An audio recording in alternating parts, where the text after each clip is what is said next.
Pauget, bonjour. Merci d'avoir Bonjour. accepté notre invitation. Première question, la réserve parlementaire par an, députés et sénateurs, parce que ça concerne aussi les sénateurs, ça représentait quelle somme?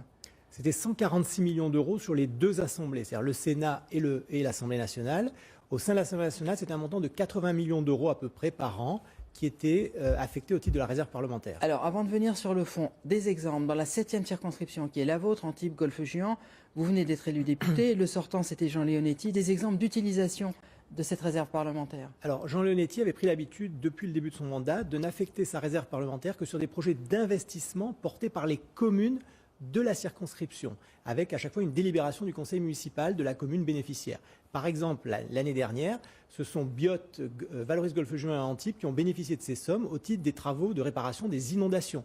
Donc quand on me parle de clientélisme, je voudrais bien savoir où il y a du clientélisme là-dessus. Est-ce que c'est la raison pour laquelle vous vous êtes abstenu pour le vote de cette disposition? Tout à fait. Moi, j'ai voté pour la loi de moralisation de la vie publique en loi ordinaire et je me suis abstenu sur le texte organique à cause de la suppression de cette réserve parlementaire, parce qu'il faut bien savoir que c'est à peu près 40 millions d'euros qui vont manquer aux communes, et notamment aux petites communes du milieu rural, à partir de l'année prochaine. Alors, sauf que, Éric Pauget, ceux qui sont opposés à cette réserve disent qu'en fait, tout cela a été décidé par un seul homme, sans que ces attributions de fonds, d'argent, soient votées publiquement, comme dans un conseil municipal, par exemple. Qu'est-ce que vous répondez à ça?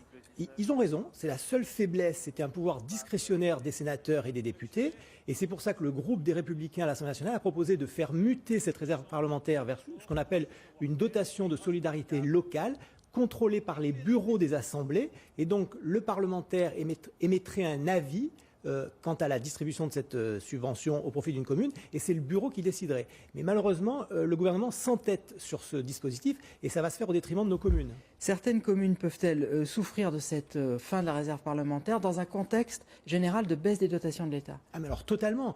Très honnêtement, les grosses communes vont s'en remettre. Par contre, les petits villages, moi dans ma circo, j'ai Cossol, j'ai Courmes, j'ai Gourdon, qui sont des petites communes qui ont ces baisses de dotation de l'État, de devoir refaire une route, refaire un préau d'école, réhabiliter une salle communale. Cette somme qui provenait de la réserve parlementaire était majeure pour mettre à bien leur projet. On peut être contre la fin de la réserve parlementaire et pour la moralisation de la vie publique?